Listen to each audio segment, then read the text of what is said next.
Hello students, today we are going to start chapter number 2 of the year NCERT, Acid, Bases and Salts, and this is the part 1 of that lecture which will be the basic definition of acid and bases. कि acid होते क्या हैं, base क्या होते हैं. First of all, I would like you to remind you that ionic compounds का पानी में क्या होता था. तो we had read it in chemical bonding part कि ionic compounds they are soluble in water and water में होता क्या है, water is a polar molecule, oxygen and hydrogen ऐसे रहता है and oxygen being highly electronegative, ये जो shared pair of electrons है इनको अपनी तरफ attract करता है and as a result इस पे slightly negative charge आ जाता है and hydrogen पे slightly positive charge आ जाता है and water was a polar compound and this polar compound it dissolves the ionic compounds. Ionic compounds में cation and anion होता है, उनको ये break कर लेता है इस तरीके से. लेट्स से आपने NaCl को पानी के अंदर डाला तो Na प्लस को सराउंड कर लेगा ऑक्सीजन वाला part because it is all negatively charge and Cl minus जो कि नेगेटिवली चार्ज है उसको सराउंड कर लेगा पॉजिटिव वाला and this is what we call that NaCl has now dissolved in water. So this is the dissolution of NaCl in water. So basically in short what is happening, ionic compounds dissociate into its ions when it is dissolved in water. तो अपने ions जो होते हैं उनमें break कर जाता है. Now let's see what are acids. तो acids are substances which dissociate in water to produce hydrogen plus ions. तो सी ये जो आयंस में ब्रेक कर रहे थे तो एसिड्स आर द सब्सटेंसेस जो कि पानी में H प्लस आयन देने वाले. फॉर एग्जांपल हाइड्रोक्लोरिक एसिड ये ऐसे देने वाला है, HCl in water will give H plus and Cl minus ion. Similarly, acetic acid, nitric acid, sulfuric acid. Sulfuric acid will give 2H plus and SO4 2 minus. This will give H plus, HNO3 minus. This will give H plus and CS3COO minus. So the common thing is they are all giving H plus ions. So these are basically acids. Similarly, if we talk about bases on this very definition, bases are the substances which produce hydroxide ion in their aqueous solutions. So when you put a base in water, it will give OH minus ions. For example, NaOH will give Na plus and OH minus in water. Aqueous is for water. Similarly, CaOH whole twice will give Ca plus 2 and 2 OH minus ions. And this will also give magnesium plus 2 and 2 OH minus ions. So this is at the very core acids and bases. They dissociate only in water.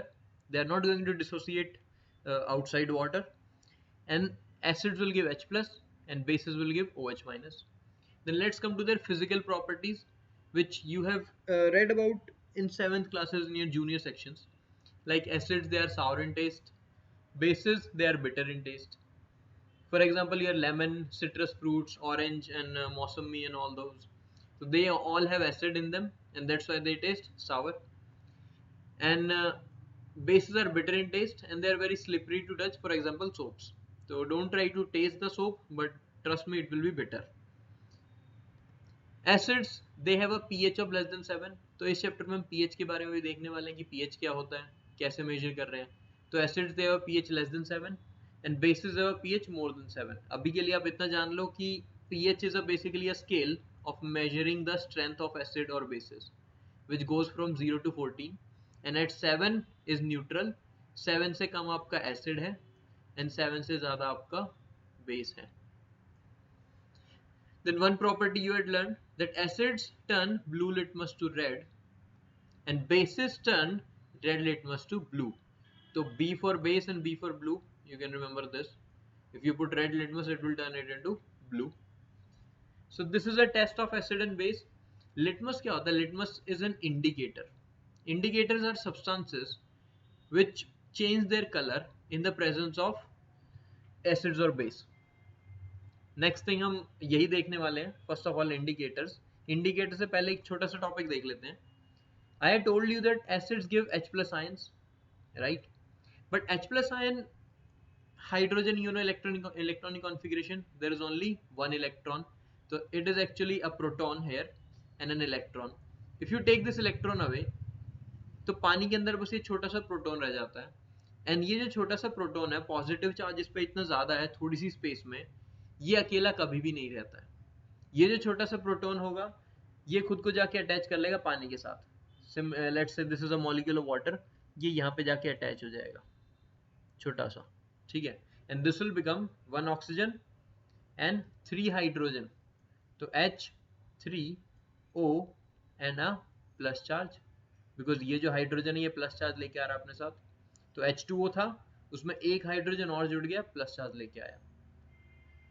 The point is H plus पानी के अंदर कभी भी अकेला नहीं रहता, it always combines with water and forms H3O plus, and we call this as the hydronium ion. Okay, so let's see the hydration of acid and bases. Hydration is basically adding it into water. The dissociation of acids and bases into ions cannot occur in the absence of water. So we know that acid and bases, they dissociate into ions and they cannot do so in the absence of water. Therefore, dry acid or base won't change the color of the litmus paper. तो colour, litmus paper का colour dry होंगे तो change नहीं करने वाले हैं। ये बहुत बार 1 मार्क का क्वेश्चन आ जाता है that if we use a dry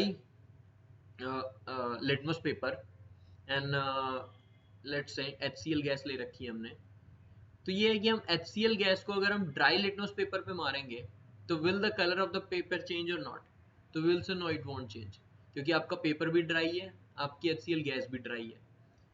and second statement रहती है कि ओके लेट्स से हमारा लिटमस पेपर है, हमने उसको वेट कर रखा है, इसके ऊपर हमने पानी डाल रखा है, एंड उसके बाद हम HCl गैस इसके ऊपर से पास करवा रहे हैं, then what will happen, obviously if it is blue color it will turn into red, क्योंकि एसिडिक मीडियम डिटेक्ट कर लेगा। HCl गैस जैसे ही पानी के कांटेक्ट में आएगी it will give H plus ions, H plus ion को डिटेक्ट करके आपका कलर चेंज कर देगा लिटमस। तो hydration of acid and bases, तो acid and bases dissociate into their ions, they give H plus और OH minus ions only in the presence of water. And hydrogen ion does not exist alone, it combines with water molecule to form hydronium ion. And one more definition, ये भी 1 mark का question पूछ लेते हैं, bases which are soluble in water are called as alkalis. तो याद है periodic table अगर आपको याद हो, ग्रुप 1 एंड ग्रुप 2 के जो एलिमेंट्स होते थे उनको हम कहते थे alkali metals and alkali earth metals.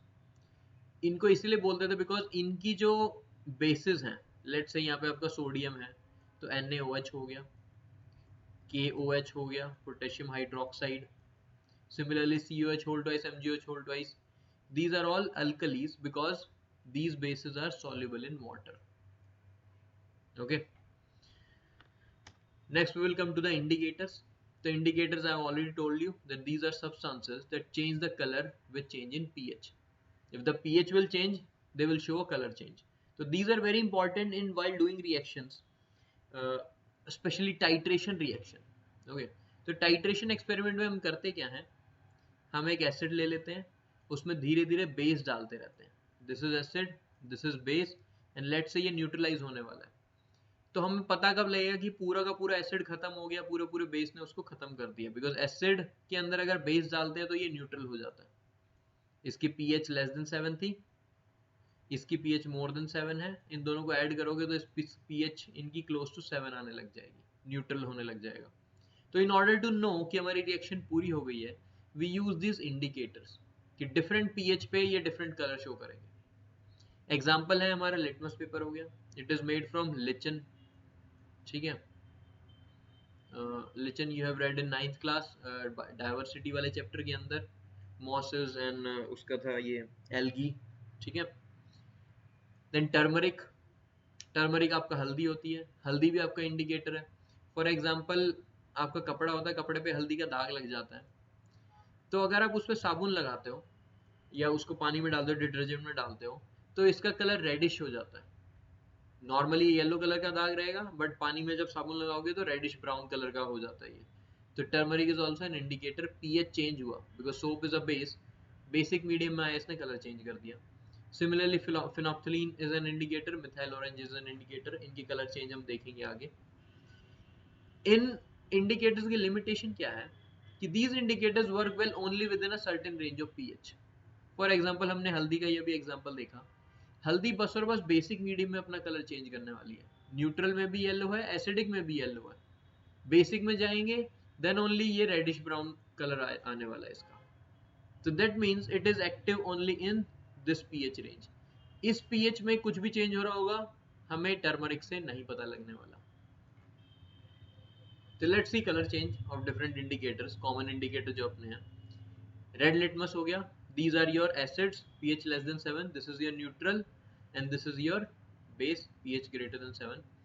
Red litmus डालोगे एसिड के अंदर कोई फर्क नहीं पड़ेगा, रेड है रेड ही रहेगा।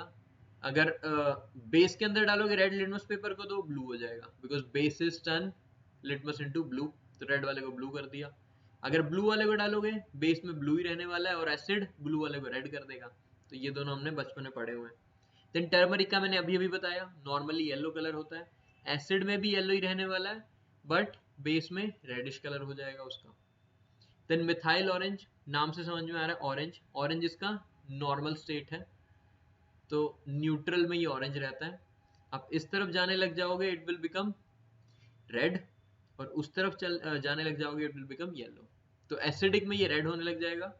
ध्यान रखो एसिड का कलर जनरली रेड रहता है, लिटमस भी रेड है, ये भी रेड है, आपका यूनिवर्सल इंडिकेटर पढ़ेंगे वो भी रेड कलर शो करता है इधर। ओके, तो मिथाइल ऑरेंज नॉर्मली ऑरेंज है, इधर रेड होगा, और अगर बेस की तरफ जाएंगे तो येलो होने लग जाएगा। सिमिलरली फिनोफ्थलीन जो होता है, phenolphthalein is a colourless indicator, जो कि बेसिक मीडियम में जाके पिंक कलर का हो जाता है, एसिडिक में भी कलरलेस रहने वाला है। तो you remember this thing that these indicators ये एक लिमिटेड रेंज ऑफ पीएच में ही काम कर रहा है। तो फिनोफ्थलीन भी उसी का एग्जांपल है, एसिड में ये कोई पीएच चेंज पे कोई कलर नहीं दिखा रहा है एंड बेस के अंदर पिंक कलर दिखाएगा। The next thing is universal indicator. So these indicators, they had an issue that they were active only in a specific pH range. In order to avoid this limitation, इस limitation को bypass करने के लिए what we did, हमने universal indicator बनाया। हमने किया क्या, ये जो different indicators थे इनका एक mixture बना लिया हमने। तो these are all basically dyes हैं, ठीक है, डाई है, कलर चेंज कर रहे हैं। तो हमने एक यूनिवर्सल इंडिकेटर बनाया इन सब का मिक्सचर करके, जो कि क्या करने वाला है, जो कि डिफरेंट पीएच पे डिफरेंट डिफरेंट कलर दिखाएगा। ये काम कहाँ पे आता है, लेट्स से आप केमिस्ट्री की लैब में गए, I gave you a random solution and I asked you कि इस सॉल्यूशन का पीएच बताओ कितना है।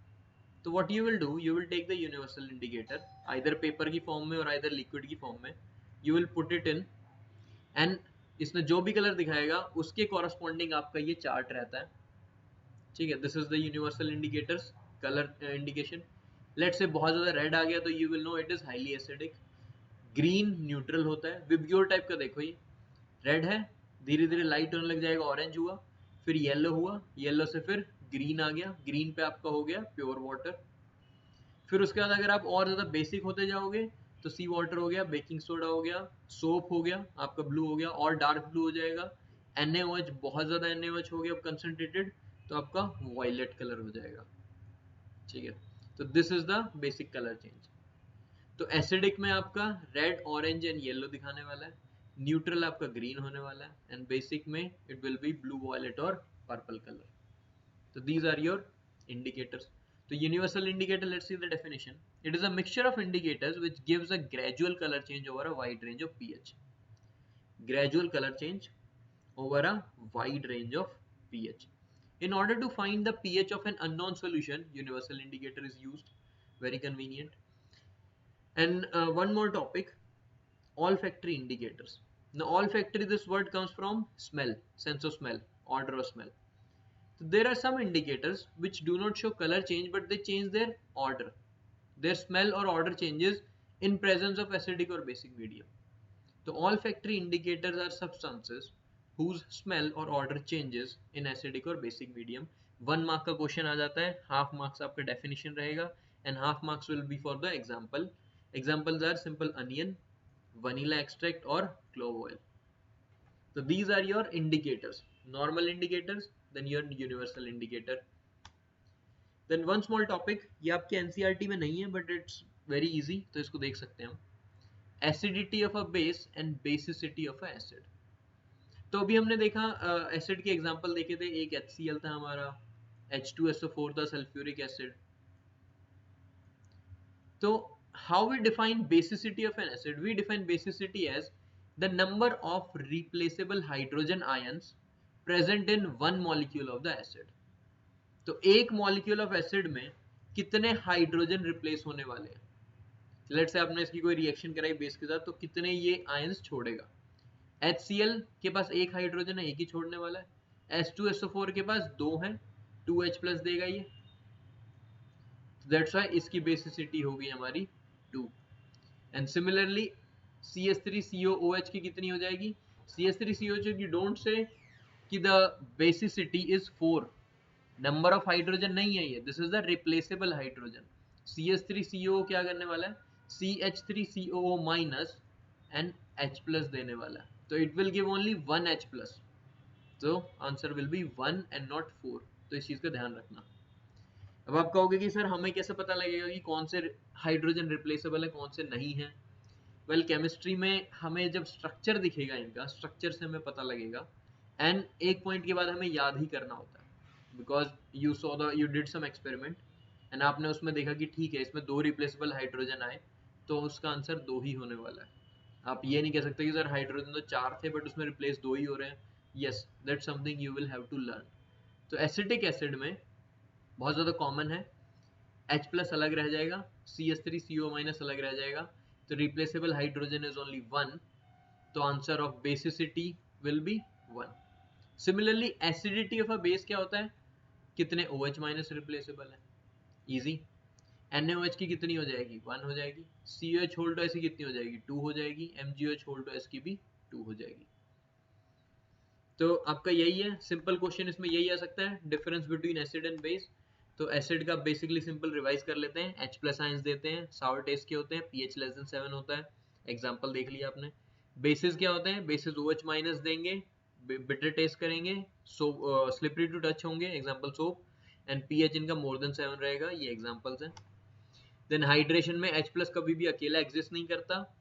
H प्लस को हम हमेशा दिखाते हैं कि either this is H plus aqueous और H3O plus, but for all common purposes हम H प्लस ही लिखते हैं अपनी रिएक्शंस वगैरह के अंदर, एंड हम मानते हैं कि ठीक है H प्लस से काम चल जाएगा हमारा, we don't write H3O plus हर बार।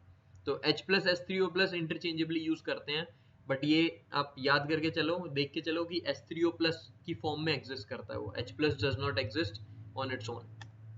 देन इंडिकेटर्स हमने देखे, they give colour change, and common indicators देखे हमने, यूनिवर्सल इंडिकेटर देखा, एंड एसिडिटी देखा। Okay, so this is it, this is the basic introduction. Next topic हमारा रहेगा the reactions concerning acids and bases. Okay, तो next video will be about that. Thank you.